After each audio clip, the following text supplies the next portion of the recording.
La lectura que vamos a usar a lo largo del curso, que tiene que ver con la vida política del Istmo en el siglo XIX, forma parte de la primera parte del libro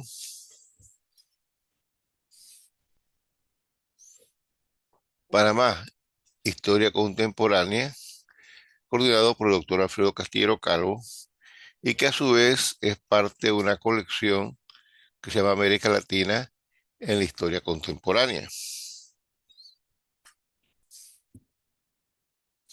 Y ahí examinamos los principales hechos, principales coyunturas que caracterizan el siglo XIX panameño.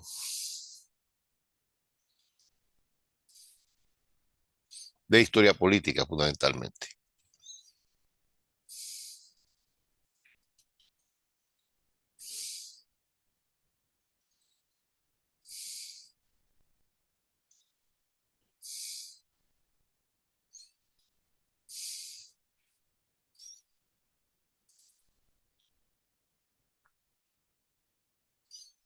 Por eso, en los primeros párrafos señalamos que la historia política del Istmo de Panamá eh, entraba como parte del proceso de construcción de la nacionalidad panameña, y aquí hay que hacer una aclaración entre nación y nacionalidad.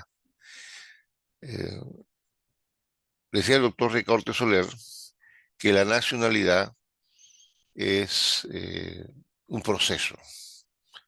Hay estados que son nacionalidades y se convierten luego ese proceso en un estado nacional, y hay otras comunidades culturales que no llegan a construirse, no llegan a conformarse de estados, sino que quedan sumidos en otro estado. Entonces, en el caso parameño, tenemos un complejo proceso de construcción de una sociedad que en el siglo XIX forma parte del territorio de la República de Colombia, y que a la vez que se está avanzando el proceso de construir la sociedad colombiana, está el proceso de construir esa identidad nacional.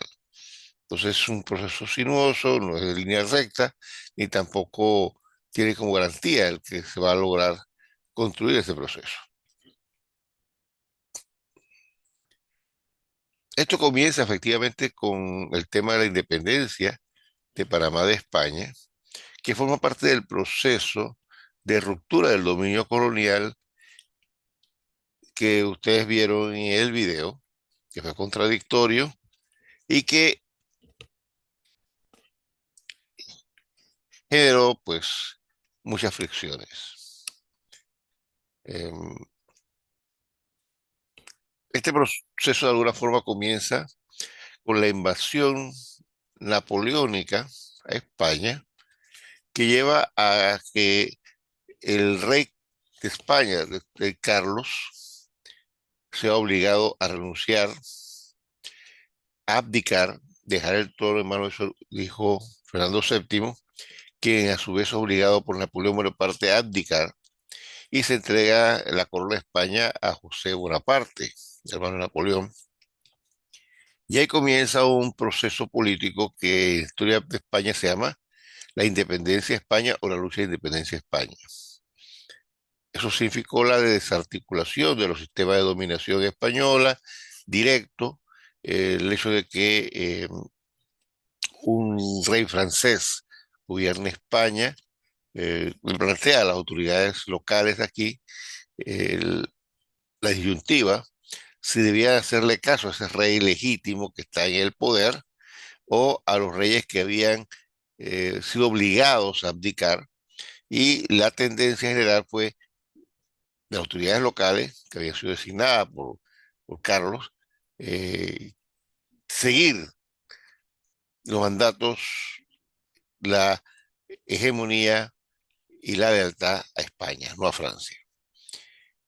Eso planteó también un problema, porque entonces estas autoridades que gobiernan en nombre del rey, pues, ¿con qué fundamento si el rey de España ya no está allí? Está José Bonaparte. Entonces, en ese proceso hay comunidades que comienzan a organizarse, y deciden crear junta de gobierno para ser ellos la que gobiernen en nombre del rey y no de permitir que los virreyes o capitanes generales o virreyes o presidente de audiencia ejercen ese rol. Es lo que inicia entonces ese proceso de autonomías que terminaría luego en declarar independencia.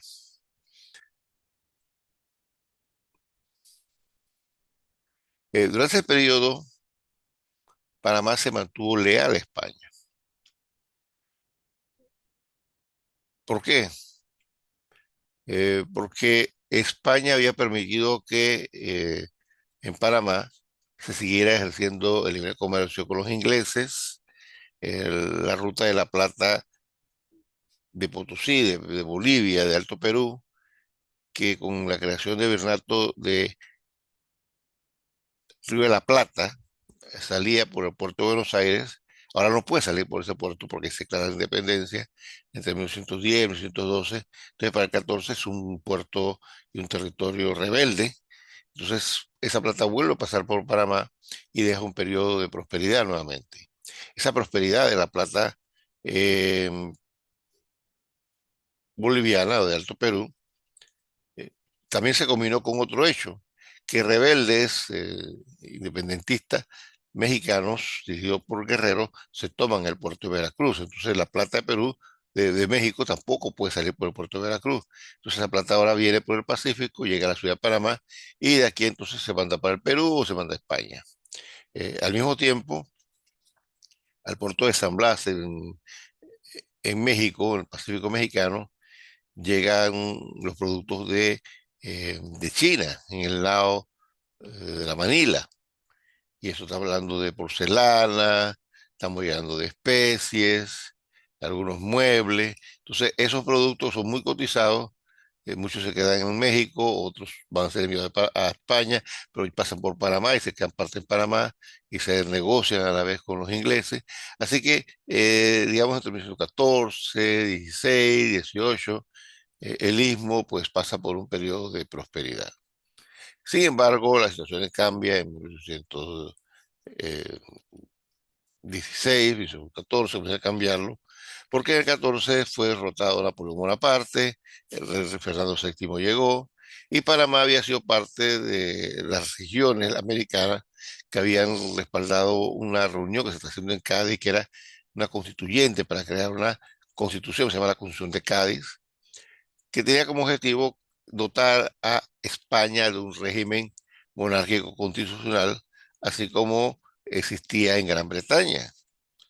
Pero ahora llega otra vez Fernando VII con pretensión de ser rey absoluto, no crea la constitución y envía justamente a Alejandro Jory a ir a Cádiz, a acabar con la asamblea, meter preso a los rebeldes constitucionales, que hasta ahora habían sido los que representaban la autoridad española y la soberanía española y habían luchado contra los franceses, y los mete presos.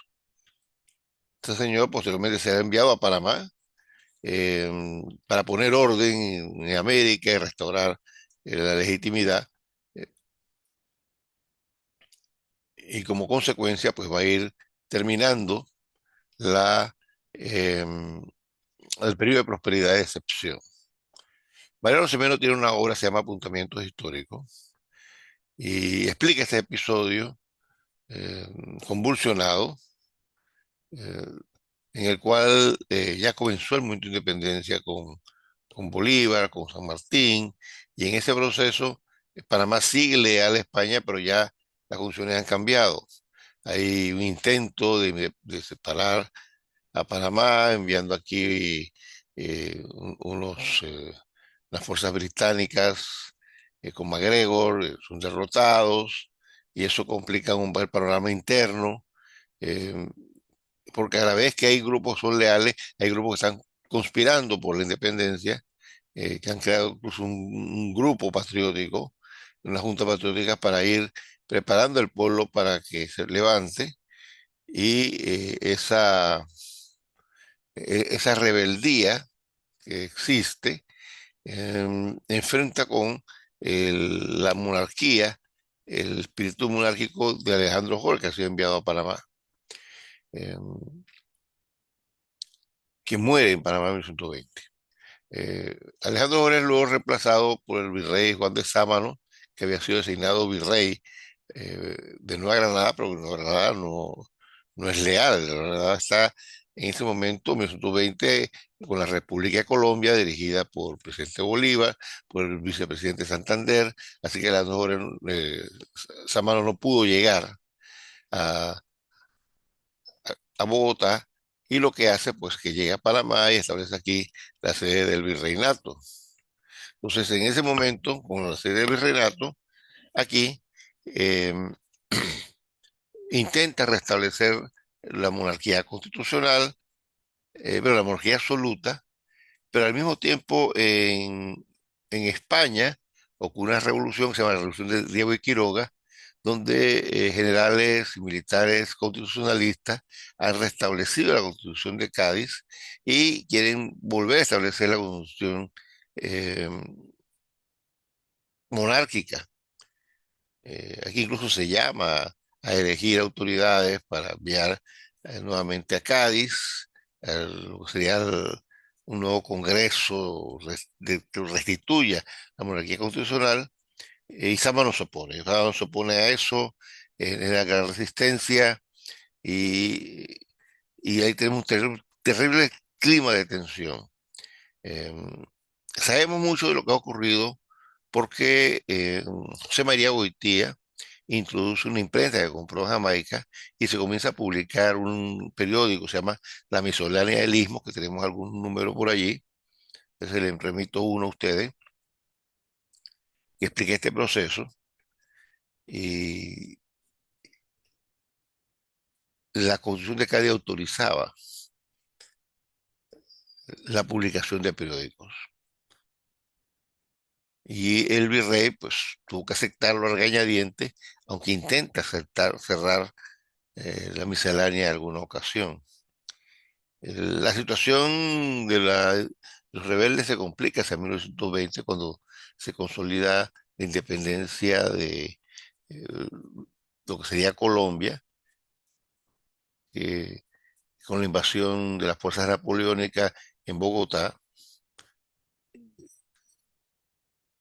y el envío de tropas eh, hacia el reino de Quito, la llegada de tropas de Bolívar a Guayaquil, y desde Guayaquil que se intenta organizar grupos para que vengan a combatir al Istmo, y el Istmo queda en una situación bastante difícil, pues se complica el comercio con Perú, porque el puerto de Guayaquil se convierte en un puerto rebelde, y al mismo tiempo se complica que la plata de Bolivia pueda llegar a Panamá.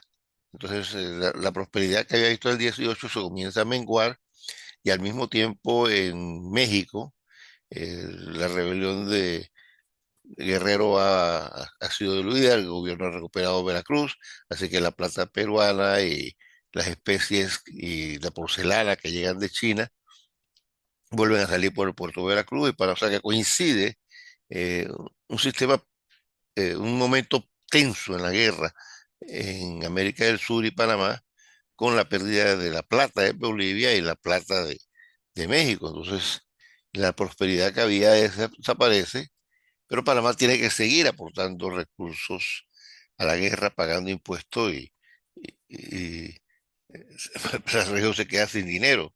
Había tanta dificultad para cubrir el pago de lo que sería eh, el salario de los soldados y los otros gastos del gobierno, que Juan José Reyes, que sería el secretario o tesorero del IMO, comenzó a emitir unos papelitos allí con su firma para decir, bueno, estos papelitos vale tanto, ¿ya? Y eso es una expropiación de recursos, ¿no?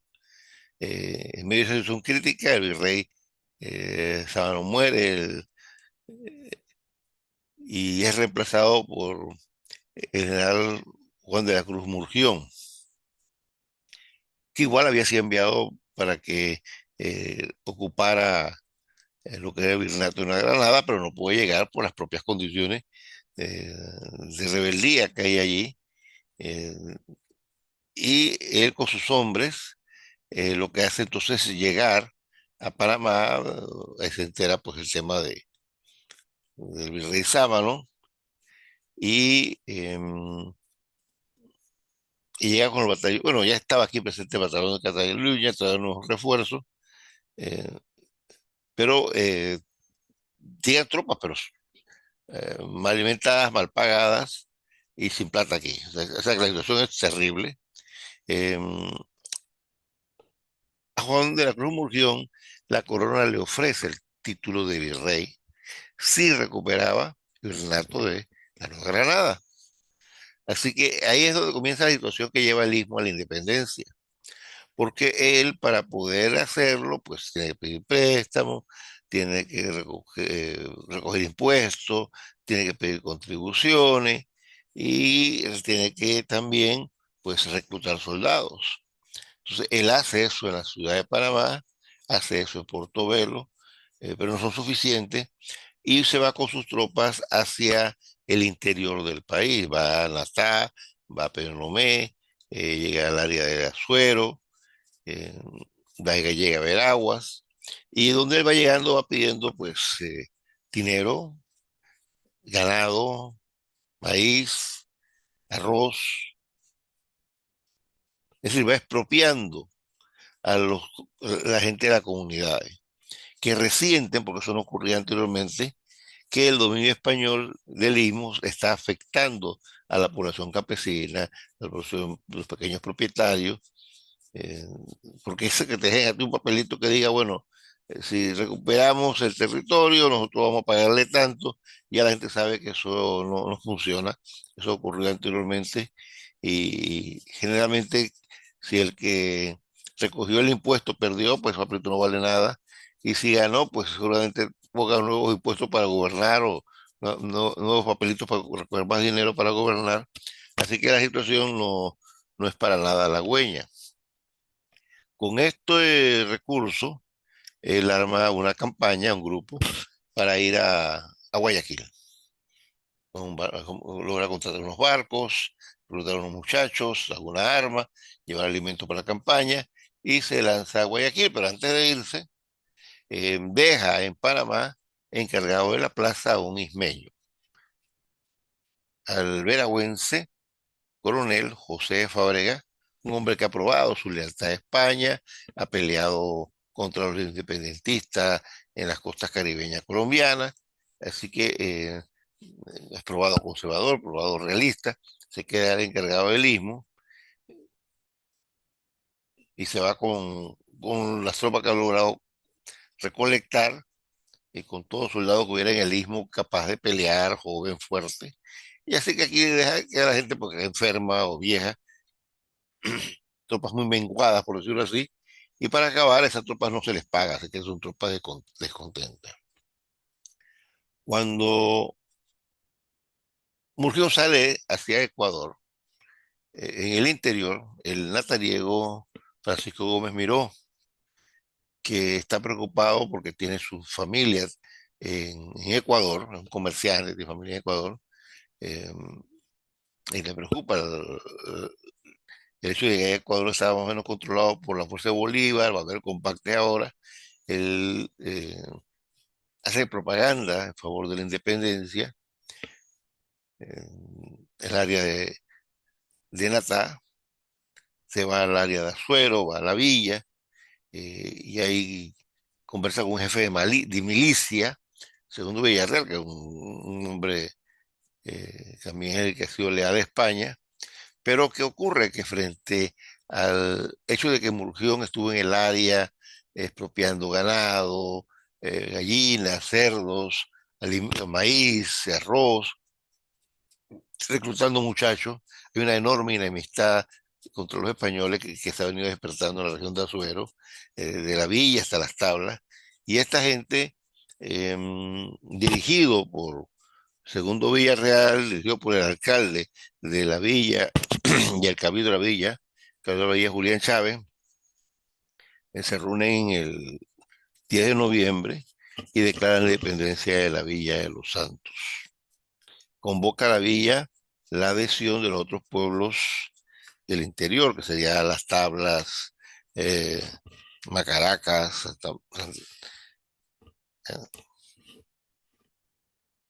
además Natá, Pernomé, Veraguas, e incluso la ciudad capital, a quien invita a que se unan a su movimiento. Segundo Villarreal, que tiene experiencia en, porque había sido comandante de milicia, nombrado comandante de armas, y comienza entonces pues, a hacer la proclamación de la independencia, un acta formal, que antes habla del grito de la bella, me gusta la palabra grito, porque una proclama de independencia. Nadie habla del grito de la ciudad de Panamá, habla de la independencia de Panamá, así que yo creo que el término grito es medio peyorativo, para restarle importancia y significado histórico al movimiento de la villa, por eso no me gusta la palabra villa, grito, pero con eso se logra ir articulando un movimiento muy importante. eh, y ya, pues, se comienza en todo el interior, la región de Azuero, Natá, se va diciendo la noticia que Panamá, la villa ha declarado su independencia, y escribe em, que con repiques de campanas, salvo y públicos paseos por las calles se proclama la independencia. Ahora no todo el mundo es feliz. Veraguas está formada por latifundistas que resienten a los pequeños campesinos de Azuero, y se ven unos con desconfianza porque Azuero tiende a tener orientación liberal sin ser radicalmente liberal ni religioso, pero sí Veragua está formado por latifundistas, conservadores, profundamente religiosos, radicales, eh, y hay un conflicto porque Veraguas no va a aceptar de una forma unirse a la villa. Entonces, ahí estamos en un punto de conflicto que se va preparando, mientras que Segundo Villarreal va recogiendo tropas y armas en la villa para hacer la campaña contra Veraguas, y se crea un clima extraordinariamente tenso. En la ciudad de Panamá llega la noticia de la programación de la villa, y la ciudad de Panamá envía dos emisarios. Al teniente coronel José María Chiari, que era un comerciante, conocía en el área de la villa, eh, fue a decirle, miren, no sean radicales, espera un momento. ¿Ya? Y otro comerciante, Juan de la Cruz Pérez, que compran ganado y maíz y arroz para vender en la ciudad de Panamá. Dice, no, no está en independencia todavía, vamos a llamar acá en Panamá una reunión de cabildos para que discutamos entre todos qué queremos, y no tiene sentido que peleemos entre nosotros. eh, Así que no hagan nada radical, ya, no. Pero ya lo hicimos, ya creamos la independencia, enviamos una carta a Bolívar y a Santander diciendo que nos independizamos, y le solicitamos a ellos que nos acepten como parte de Colombia, y que nos ayude para liberarnos de José Fábrega, que considera representante de la corona en Panamá. O sea, que era un clima muy tenso entre quien dirige Panamá, que es José Fábrega, y la gente de la Villa de Los Santos. ¿Ya? Em,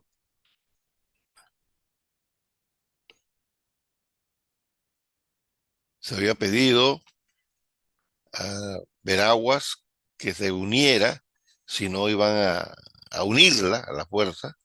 Así que hay un clima de tensión fuerte, y ya para el 25 de noviembre se está preparando la campaña para ir em, con, con los soldados que tiene en la villa y las tablas que se ha ido recogiendo bajo el liderazgo de Segundo Villarreal, y las tropas que en la ha venido recopilando Gómez Miró. ¿Ya? Así que en ese momento, pues, eh, San Francisco de las Montañas se une al movimiento, mientras en Panamá se tiene noticia de lo que está ocurriendo, y aquí se llama al Cabildo de la ciudad de Panamá para que escuche la situación. lo primero que se hace es decirle, bueno, mira, estamos llamando a una reunión para decidir qué hacemos más adelante, pero el asunto en la villa se radicaliza, entonces la gente de Panamá tiene que acelerar sus planes. Eh, Blas Arosemena, hermano de Mariano, que es quien está haciendo la conspiración, eh, un mes antes había sido elegido delegado de Panamá a la Convención de Cádiz.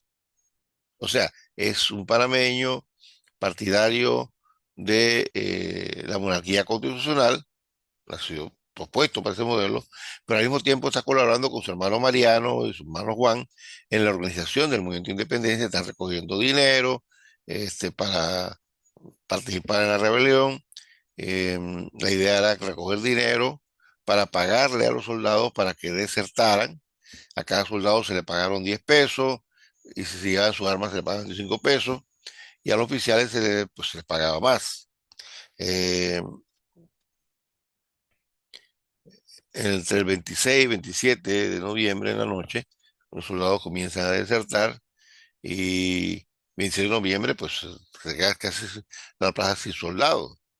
En ese momento pues se reúne el 28, la gente buena e importante de Panamá, con José Fábrega, le explica la situación y José Fábrega acepta llamar pues a un cabildo abierto junto con el obispo Virginio Durán eh, para ver qué se decidía y se llama un cabildo abierto en la plaza con representantes de las congregaciones, que sería el ejército, la milicia, la iglesia, el cabildo, el consejo municipal, las otras autoridades, y allí reunidos con la gente de Santana y San Felipe, se discute el tema de lo que se quiere. Hay que decir que ya esa reunión antes sabía que se iba a proclamar la independencia, eh, porque ya la villa la había declarado y si hubiera dicho, le he dicho que esperara a diciembre, que se iba a hacer un encuentro, la realidad es que la villa, la capital se está acelerando para ser ellos quienes dijeran el movimiento de independencia y no el interior. No quieren perder el protagonismo y el liderazgo de la asociación del Istmo y en ese entorno se plantea, bueno, ¿qué hacemos? ¿No? Entonces, em,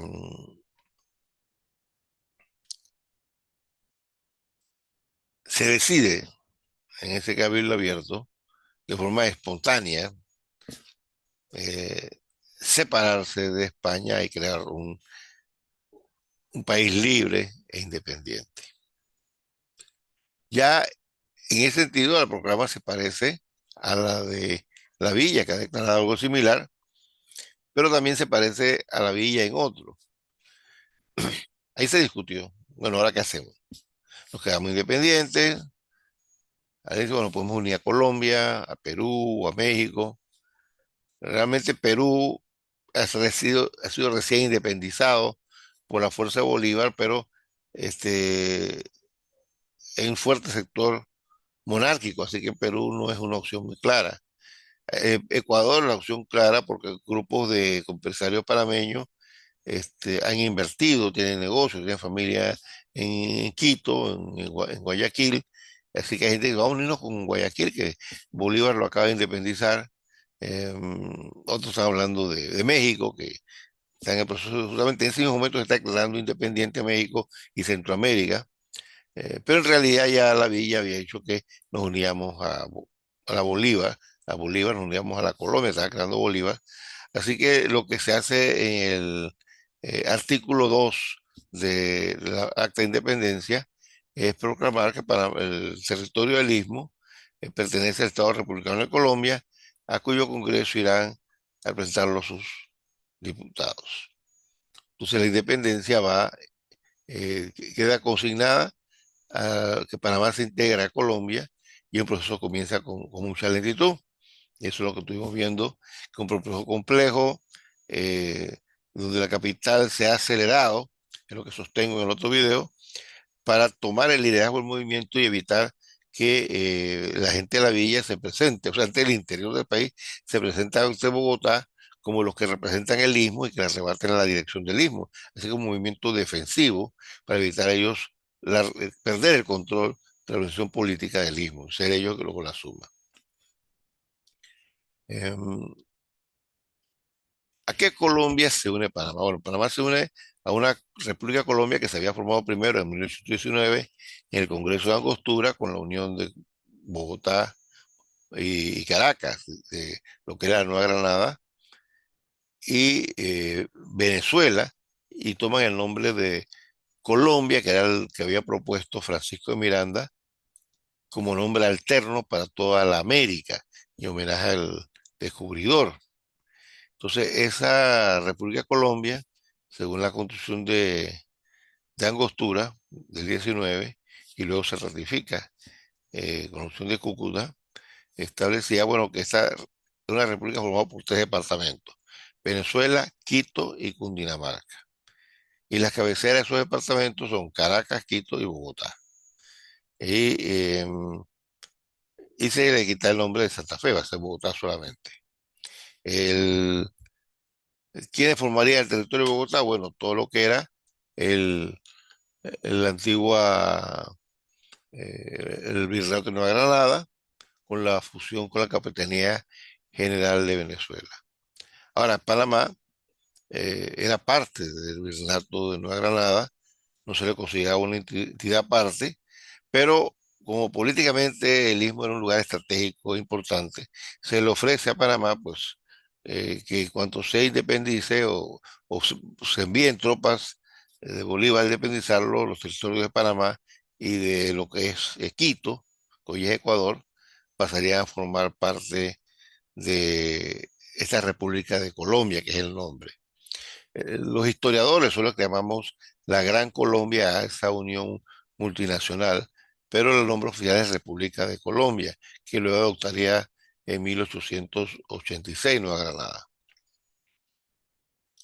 Eh, ya Panamá era parte del Reinato de Nueva Granada, eh, cuando a mediados del siglo XVIII, luego termina la feria, y se divide el Virreinato del Perú entre la fragmentación pequeña que queda del Virreinato del Perú, una parte que queda formando parte del Virreinato de Río de la Plata, que sería Argentina, Chile, Uruguay, Paraguay, y el Virreinato de Nueva Granada, que es la nueva estructuración que se ha hecho, y Panamá quedó sumida allí, aunque siguió manteniendo relaciones comerciales, políticas, económicas, y culturales, familiares, con Perú, que era con quien tenía mayores lazos. Además, de Perú llegaba a Panamá un apoyo económico que se llamaba el Situado, que con ese dinero se pagaban las tropas, se pagaba el gobierno. Así que la liaison de Panamá con Perú sigue siendo históricamente muy fuerte, y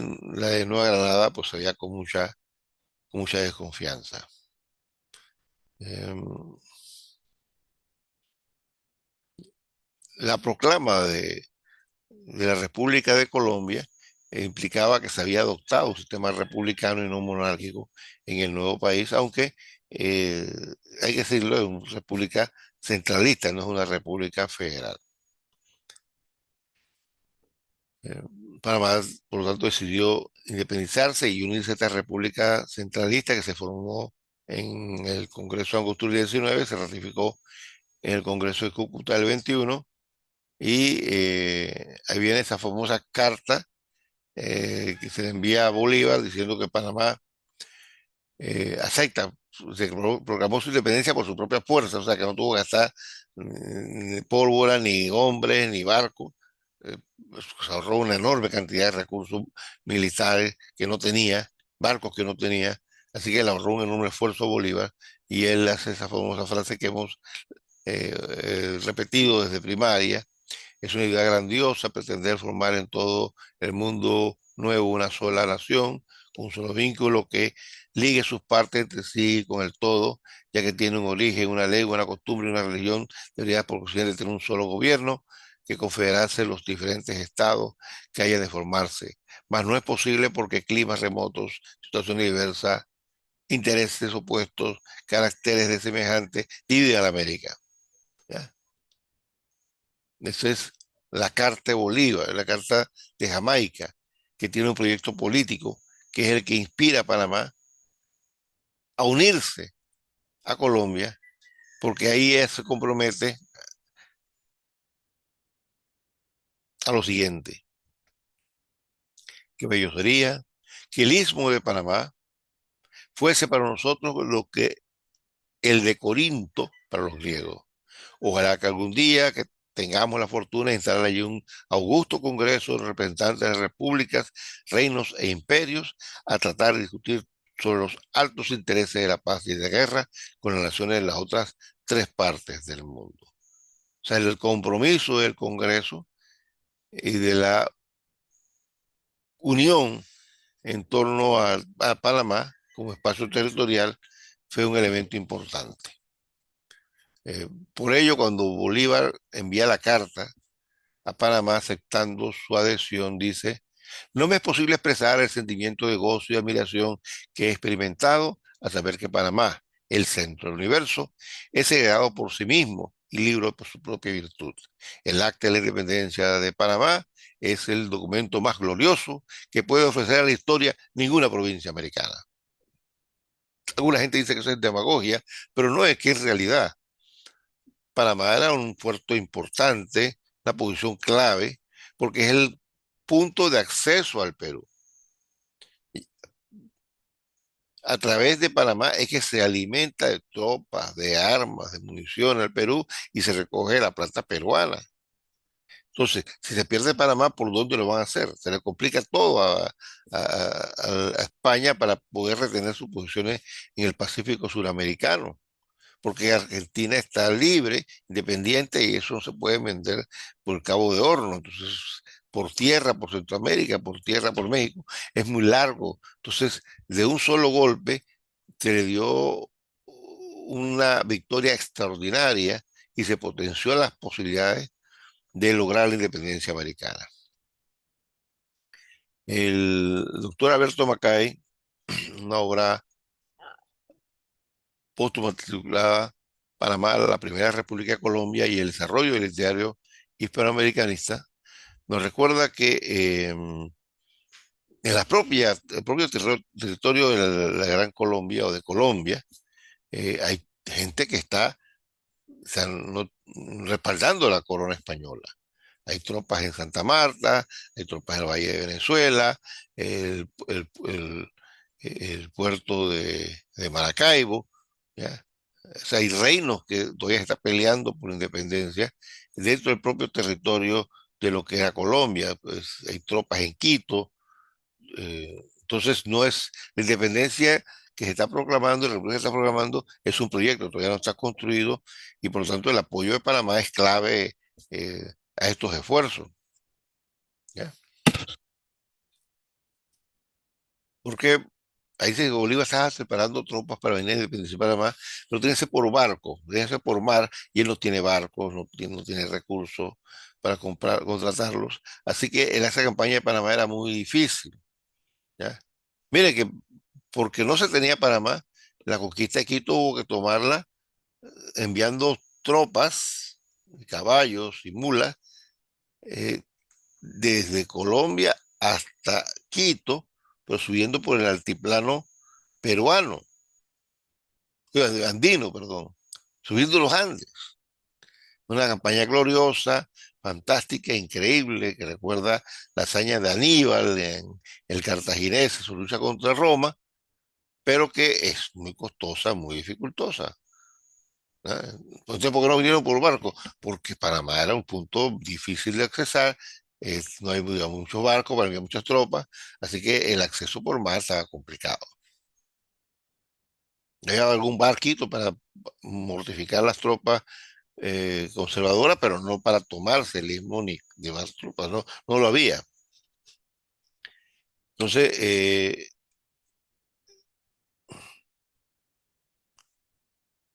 hay otro elemento que señala Macay, que yo recojo en el capítulo, que es esto representó un golpe a la moral española, porque caramba, ¿cómo es posible que un punto estratégico tan importante como Panamá cayó así, de la nada, sin mayor combate, sin mayor tropa? Eso es algo humillante, ¿ya? Siendo que es un punto de acceso clave, un lugar estratégico en la posición española, ¿cómo perderla con tanta facilidad? Esto fue una cosa extraordinaria. Entonces, ahora Bolívar, al tener a Panamá de su lado, ahora tiene un espacio cómodo para enviar tropas, pertrechos, uniformes, alimentos hacia Sudamérica y facilita la campaña independentista y complica la campaña defensiva española. ¿Ya? Por otra parte, de Panamá se aporta por los vecinos que habían donado alimentos, vestidos, uniformes, tropas, calzado a las tropas españolas. Ahora esa misma gente está aportando donaciones y contribuciones a la lucha por la independencia. Entonces fue una cuestión significativa. Y finalmente podemos mencionar los panameños que fueron a pelear allá, que formaron aquí el batallón del Istmo y que llegar al Quito, o Guayaquil, mejor dicho, se dividieron y fueron colocados en diversas tropas y batallones.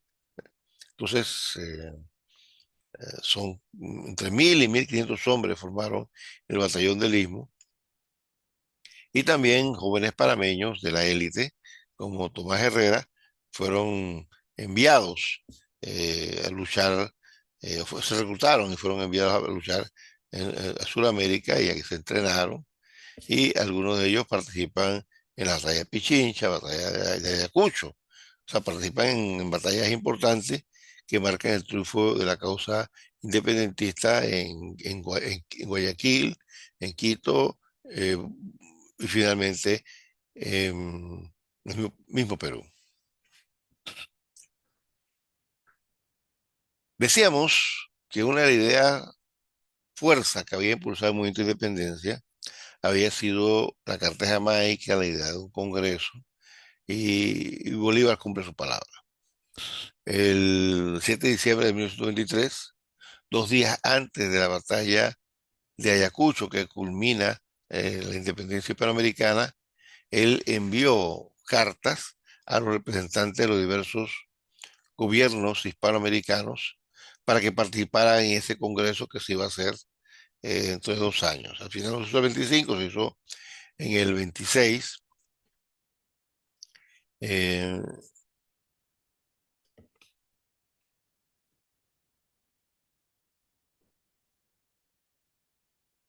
y se hizo en Panamá.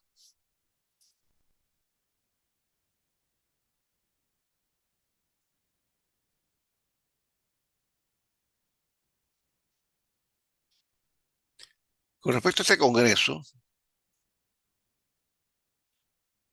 eh, que se hace en, en el Istmo de Panamá en el verano de 1926, se hace del 22 de junio al 15 de julio, medio, medio año. eh, Hay que ver quiénes participan. Vienen representantes de 11 países de actuales. Vienen representantes de Perú y México, que representan la actual República de Perú y México. Eh, pero también viene el representante de Centroamérica, ¿ya? De lo que eran las Provincias Unidas. O sea, está México, las Provincias Unidas, que son 5 países hoy en día. Así es, estamos hablando de 6 países. El representante de Colombia, pero el representante de Colombia representa 4 países: Panamá, Colombia, Venezuela y Ecuador. Así que ya ahí tenemos eh, 11 países. Perú, que serían 12 países. Así que una representación importante. Eh, ¿Quién no llega? Bueno, Bolivia aceptó enviar delegados, pero en la coyuntura eh, hay un movimiento revolucionario, hay un levantamiento de la gente antibolivariana y por lo tanto el general Sucre, que está gobernando Bolivia en nombre de Bolívar, pues no puede venir, no puede enviar delegado porque está en una situación de guerra civil. ¿Quiénes faltaron? Los países, Chile, que no confían en el proyecto, Argentina, que no primero confiaba en el proyecto, pero luego la oligarquía de Buenos Aires eh, derroca a, a Rivadavia y el nuevo delegado no confía en Bolívar, los ingleses, que tienen una fuerte presencia económica en Puerto de Buenos Aires, le dicen no mande nadie para allá, yo no confío en ese tipo, así que no mandan de Chile, no mandan de Argentina, de Paraguay, Gaspar, Gaspar Rodríguez Francia no cree, no confía en nadie, no confía en Argentina, en Colombia, en nadie. Y Uruguay todavía no se ha construido como nación, así que eh, el Cono Sur es el que no participa, pero todo lo que es el área de América del Norte hispana, América septentrional, participa. En el Caribe, pues República Dominicana todavía está peleando por su independencia contra España y contra Haití, y Cuba y Puerto Rico están en manos de los españoles, así que los países independientes de América, todos participan en concepción del Cono Sur. Entonces allí la reunión se hace en el casco antiguo, en el edificio que hoy ocupa la Cancillería, que es la sala, que es el convento de San Francisco, y se hace en la sala capitular, que hoy día llamamos Salón Bolívar, y ahí se firmaron varios acuerdos. Un tratado de unión, Liga de Confederación Perpetua, entre Repúblicas de Colombia, Centroamérica, Perú y Estados Unidos mexicanos, y la Convención de Contingencia, que estableció un mecanismo de cómo resolver disputas. Entonces, una alianza en la cual la idea es que hubiera una sola nacionalidad para todos estos países. Eh, los delegados fueron a su respectivo país a presentar los tratados para que fueran ratificados, pero esto no ocurrió. Propio México, una rebelión y no se puede. Eh, acá mismo Bolívar presenta en el Congreso, pero el Congreso se disuelve, eh, trata de reorganizar el Congreso, bueno, llamando una nueva constitución que se reuniría en Ocaña y no resultó y quedó Bolívar pues envuelto en una guerra civil interna que terminaría con la fragmentación de la Gran Colombia. Eh, en Perú también el nuevo jefe del gobierno peruano no le partiza mucho la idea y él piensa en otro proyecto, está pensando en un proyecto de alianza andina entre Bolivia, Ecuador y Perú, y no le trae mucho la idea de ser parte de un proyecto bolivariano. ¿Ya? Y bueno, Bolivia muere asesinado Sucre y ahí perdió el respaldo del movimiento.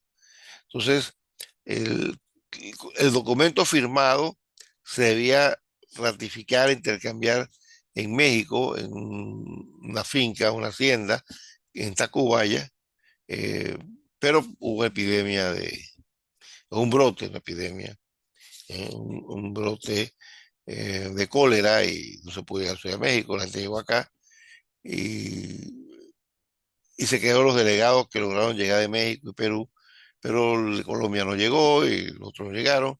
Centroamérica se fragmentó en ese periodo, guerras civiles, y así que los proyectos tratados no llegaron a ser canjeados y finalmente los delegados que estaban reunidos en Tacubaya pues admitieron que el Congreso no había logrado su objetivo porque no se había logrado intercambiar. Entonces el Congreso anfictiónico no tiene el resultado que se esperaba y lo que queda es como un proyecto sísmico, como una idea de unión hispanoamericana, de unión de los pueblos latinoamericanos que sigue vigente hasta la fecha.